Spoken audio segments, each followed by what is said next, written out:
Hi guys, Maikeru here. This is my From Zero to Hero series. We're on day 8 and it's the start of week 2.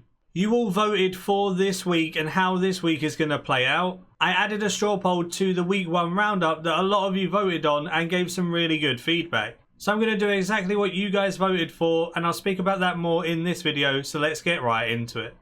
Gonna use up my proteans on smithing. I might as well use the protean power-ups while I'm at it and just smith away all of the protein bars. It'll get me a couple of levels and it'll be some extra progress towards invention. Then I've purchased loads of soft clay to make urns for 80 crafting. I'm taking a little bit of a more relaxed approach right now. I went really hard at the Slayer, so now I want some AFK and chill stuff to do while watching some series and relaxing. Finished with the smithing and doing those protean bars. Now we're on to crafting. Gonna make urns for 80 and do it slowly. There is 77 crafting. I'm gonna keep up the crafting all the way to 80 with urns, I think, because I want to make some money that I can spend on stats or whatever I want to do. Whether I go for prif, whether I go and do 85 herbal for QBD or something like that, it all requires money. So making money from the urns now makes sense. I'm also going to do a tree run whenever I can. I'm going to do my dailies still whenever I can. That includes like sinkholes, caches, big chin, things like that. And just everything I can remember while still being able to AFK and do some crafting. Doing my tree runs. Let's do some willow trees and some orange trees. There we go. End of this farm run. Got super close to 45 farming. We need to get 54 for Fairy Tale Part 1, 2 and 3, so I guess that will be our goal. That moment when you're in a portables world and you're too stingy to buy your own crafter, that whenever one falls down you're going to go buy some food to cook so you don't lose out on any gains. When people say Runescape isn't active, they've never been to a sinkhole on reset. Look at this. The people just piled in, there were just so many. Half of them are gone now because they're in games or instanced away because I'm too far. Look. The amount of people who do sinkholes at reset, that's crazy. Right, there is so close to 67. Gonna go back in, do another sinkhole, and we'll get 67. Managed to get a huge lamp and come first. There's our 67 dungeoneering. Feels good. I so wish they'd just let you take avatars into the goddamn big chin chomper and sinkholes and stuff. Ugh. 46 hunter going in. Let's go. Hey, 50 hunter from Big Chin. Sounds good. That's some pretty good gains. I'm happy with 50. There we go. 62 divination from that cache. Now back to Combat Academy to train our crafting. We're nearly 79 now and we've made some urns and made a fair amount of money already. There we go. 79 crafting, 1 level to go. I'm going to go check some divine locations. Most of the divine locations are pretty high level, but I do have a divine willow tree I got from Treasure Hunter, so I'll put that down and do that. Hopefully a couple of other people do it as well. Then I'll get a decent amount of woodcutting gains with my bonus XP as well. While waiting for other low tier divine locations, there's a portable crafter right here, so I can continue doing my urns and just watch out for a low tier one and harvest from it. Okay, the amount of divine yew trees I've seen in the last like 2 minutes is crazy. I'm gonna go get 60 woodcutting with my bonus XP and use some decorated woodcutting urns now that I can and stuff and just power through to 60. And then I'm just gonna do divine yews every single day for the rest of my woodcutting training. Then I can be efficient with that as well. So let's go get that done. Oh nice, we got 47 woodcutting. Now we can do Acadias. Let's go to Menaphos then. I really wanted to get tier 2 Imperial, so I went and done some soul obbies. You can use the soul obby FC. This friends chat is super helpful to go find soul obelisks and it can help with some scarabs here and there as well. So just come here, go do the soul obelisks. You can easily just get really high rep rates. The XP rates aren't very good, but the rep per obelisk is really nice, so I can easily get tier 2, unlock that deposit box in the Imperial District, and then go back to doing Acadias. Also, just a neat little trick, if you put the food as a keybind and you press the keybind instead of clicking the food in your inventory, you can continuously do the obelisk still while eating, so you can use low tier food and it works fine. And there we go, tier 2 Imperial District. So now let's go use that bank deposit box in the Imperial District to bank all of our logs very easily and very effectively. 60 woodcutting, here I come, 8 levels to go, nearly 53. Thought I'd go do some Nemi Forest, keeping up with those good dailies for some nice XP. 45 farming so far, more to do. We'll check the gains at the end. Never mind, we didn't get any other levels other than the 45 farming. And we're back to cutting Arcadias until 60 woodcutting. We're getting close to 55 now. These urns are coming in handy. Shouldn't take too long for 60. Hey, we got a bonus XP star. We'll chuck that in Slayer and continue to squish as always. Such good XP from these scarabs. I can't stress enough how good these type of dailies are. The amount of XP you get from things like this and not utilizing it would just be silly. So always make sure you're utilizing as best as you can all of these different awesome things that Runescape provides as kind of like dailies. I know dailyscape isn't always that fun, but when the dailies are this good, it's just worth it. Plus, these type of things are quite fun. My first ever 100-point cache that did not get me a full level. That's kind of depressing. It's only going to be 1 div level a day now. We got our 60 woodcutting and now we can do divine yew trees. The divine yews every day will help out so much and we can start doing them today.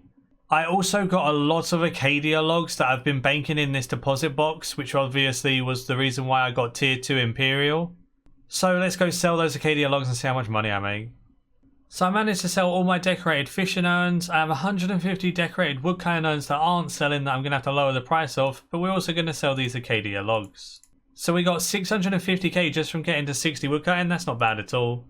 And then we can collect 3.5 mil in those urns that we've made, and we've got a little bit more money here from the decorated woodcutting ones. I think I'll do some Dragonstone bracelets until I'm 100k away from 80 crafting. Then I can put that lamp from the World Weights quest into crafting to get to 80. Then that's one of the 3 invention requirements done. We got 50 cooking while waiting for another divine yew to finish off our divine locations for the day. So at least we're getting other gains while doing this.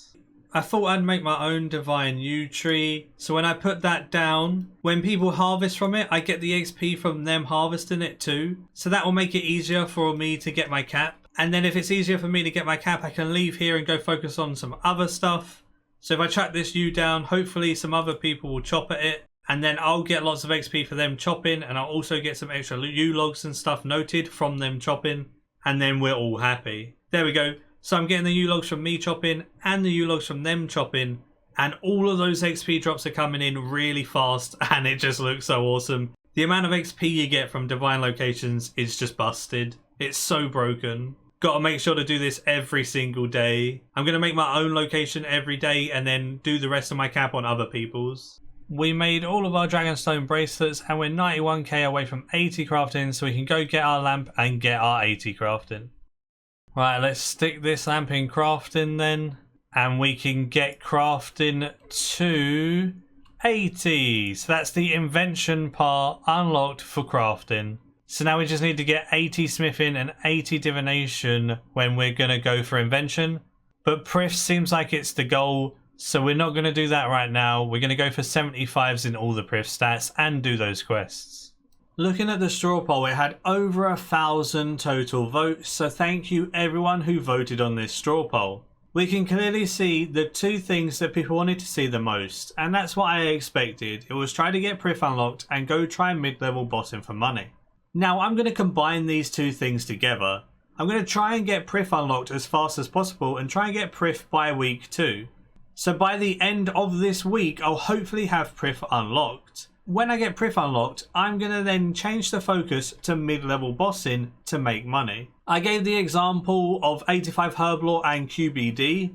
So maybe after I unlock prif, I'll go get my Herblore up and go start at QBD, then move on to things like God Wars Dungeon 2 and stuff once I have better gear. So I'm going to combine these 2 things together. I'm going to try and get prif unlocked by the end of week 2. Then I'm going to have some downtime where I see family and things. Then it'll be time for week 3 after that. Week 3 will probably consist of a lot of mid-level bossing and prepping for mid-level bossing. What I mean by that is getting some of my stats up with the money that I make from the mid-level bossing to continue bossing higher tier every time. Then I can set myself the goal of 96 Herblore and 95 Prayer from bossing. So doing QBD, doing God Wars Dungeon 2, I could make money and then go spend it on prayer, go spend it on herb lore, and then continue bossing and go even further, progress onto Araxor and things like that. That's my plan moving forward now, so let's carry on with the games. So when it comes to unlocking Prif, I need to get 75 in all of these skills, and I only have 75 crafting right now. Then we need to do a very long quest line, which consists of loads of different quests. So we have Making History, and then I'll need to do Priest in Peril for Making History. Then when we look at Catapult Construction, I need to do Regicide for Catapult Construction. Then I need to do Underground Pass for that. So that's already quite a few quests that I've got to do. Then looking at Within the Light, I then need to do Morning's End Part 2 for that, Morning's End Part 1 for that one, Roving Elves, Sheep Herder, Big Chompy Bird Hunting. All of those things need to be done just to unlock Prif. So I think I'm going to go on a quest grind now and get some of those quests out of the way. Some of them give OK XP as well, so I'll be able to take advantage of that. That's not bad. I bought the gold bars for about 200k and then add the 4.7 mil for the dragon stones. That's 4.9 mil, and then we sold the bracelets for 5.23. So we made 333k from those 500 bracelets and getting 80 crafting. It was time to quickly do my Viswax, which meant I went and done my Wicked Hood run for nature runes. And then I just went to all the different rune shops to buy runes from there. Managed to get 84 Viswax, which isn't too bad. I'm going to use 50 of it to extend this teak beds daily that I have. That way I'll be able to get more XP from doing those. And it's a decent daily as construction, gives you a fair amount of money back. Then I'll be able to sell 34 Viswax for a profit still. See, I managed to sell that 34 Viswax for 205k. It cost me about 100k to make, so I made money even though I extended my daily. Feels good. Oh look, bolts of cloth have 100 buy limit. I need 200 for this daily. I guess we wait 4 hours to do the daily and go do quests while waiting. We done the underground pass quest. We got some quest points, some agility, some attack, and an Iban staff. All pretty useless, but I'll take the free agility XP anytime. Off to the next quest. I get to prod these sick looking sheep until they get into the pen. And you know, this is pretty much the whole quest. So I should start making quest guides, right? This is pretty much what you do. Is you wait until the sick looking sheep is like nearby, you keep prodding it, keep making it go bah, and then you get it inside and then you win at the life, right? Oh god, I hate quests. Anything I can do to keep my sanity, I'll do it, I guess. Right. Prod this sheep over here, prod him once more, he should go in. And then, there we go, we got him in there. Now we need to go get the other ones, and then the quest will be complete, I guess? Fun. Man, I feel so bad during this quest though, because you use the feed on it, it happily eats it and just dies. I feel sad for the sheep. Hey, sheep herder quest is done. Feel bad for those sheep, but we get 4 quest points, some money, and some treasure hunter keys. On to the next one. Big chompy bird hunting done. Got a little bit of cooking, fletching, and range XP. And the ability to make ogre arrows and stuff. Nothing too special. Another quest down. I had 6 keys from my earned ones from those 3 quests. I managed to get pretty lucky with some celebration lamps, and I'm going to put them all into agility. I'm nearly level 55. It might get me to level 56, and if it does, then I'll be able to go and do regicide. If not, I'll have to go do a little bit of agility to get it to 56 for regicide. So let's see. Oh man, so we got 49 rangers, that was super close. We got a fishing level, as that was close, and we got 30 summoning, and we're 700 XP away from 56 agility. Guess we're going to go get that 700 XP and then we can do regicide. Because I needed some agility XP, I thought I'd do Death Plateau and Troll Stronghold, as they're both needed for God Wars Dungeon anyway, and Troll Stronghold gives 2 10k XP lamps. So now that I've done this, I can move on to doing Troll Stronghold to get 56 agility. Ooh, Troll Stronghold done. 2 reward lamps, 10k each. They're both going into agility for sure. Chuck them both in. And we got 57 agility because we were so close to 56. Nice. Hey, look at that. 15k coins, no one cares about that. But 13,750 agility XP is spicy. and the ability to use halberds, so I can use like a rune and a dragon halberd when I actually get around to training melee stats. Feels good. We got a partly used crystal bow, I guess that can come in handy when we're 70 range, and we got 10k strength XP which got us to 50 strength, and we're done with Roving Elves. We can now use a crystal halberd as well. Taking a break from questing, time to do some Citadel capping for skilling in mining. Nice and chill, semi-AFK, easy to do. I've got Filthy 1 now, so I've got 15% more experience while doing this as well, so the XP should be really good. And then obviously once I've half capped I get to claim bonus XP in mining as well. It's going to help a lot. There's 50 mining for now. That means we've unlocked sandstone in Menaphos, which is really useful. I think capping's slightly better because of the bonus XP you get. So I'll probably cap up till I get bonus XP, then go try out Menaphos with sandstone. While using a perfect juju potion, mining in Menaphos is really awesome with decorated mining urns. So we'll go try that once we've half capped. Oh wow, we nearly missed that one. 52 mining and 1,500 total level. So we're efficiently 1,500 total. We're power leveling our stats towards prif because obviously you guys voted for that. Slowly but surely our total level will rise as we unlock prif, and then we can focus on that bossing and that slayer. Bossing and slayer's GP will easily pay for any of the buyables we need to do. I'm so hyped. There's 63 divination. And we are 11k away from 64, so our next cash will get us to 64 as well. Starting a tree run, getting some nice farming gains. We're starting at level 45. Let's see where this run gets us. 48 farming from that farm run, not bad. That was a fruit and normal tree run, so we got 3 levels.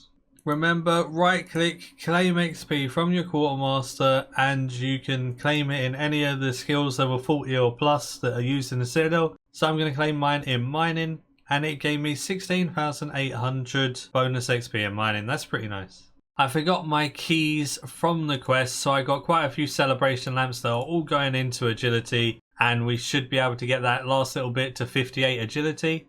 And we also got 50 attack in the process. That's pretty neat. So now we got 50 attack and 58 agility. We need to keep powering on those levels. Oh, neat. The rest of my bolt of cloth bought for my daily, so I'm going to do my construction daily. But there's one other thing I want to buy. I want to buy a couple of perfect juju mining potions for the sandstone in prif. It makes you a little bit of money using this because it puts random ores to your bank, and it banks that sandstone for you and makes it semi-AFK. So I'll slow buy these while I go do my daily. I forgot I still had some of the loot from gargoyles and things that I have to sell, so there's a little bit of extra money here. Might as well sell that over time while doing other stuff, and my cash is going up from all those urns and everything like that. Can buy some upgrades and things soon. Time to make 100 teak beds. This will take a little while as I'm making 5 in inventory, but I've got bonus experience from stealing creation, so the levels should be rocketing up. Starting at level 40, let's see what we end with. There we go. Daily done. 100 out of 100 teak beds, 50 construction. Let's go trade in this challenge and see where that gets us. Trading in this daily, going from 50 to 52. Nice. Nearly 53. And we get 221 rock tiles. Gives us a lot of our money back. Feels good, man. Right, let's test some sandstone. My juju potion has already procced. We're going to see how much money I make in ores that get sent to the bank in an hour, and see how much XP we get as well. Should be pretty good. I'm going to clear the XP here, and we'll track it, and we'll see how much we get in an hour. Then that'll be the end of day 1. We managed to get 58.5 mining. We got 87.5k XP, but that was 16,000 bonus XP included in that. This meant that we got 61,000 experience in an hour. That's really good, to be honest. 60k XP an hour at level 50 on mining. Absolutely amazing. Now let's go see how much money we got.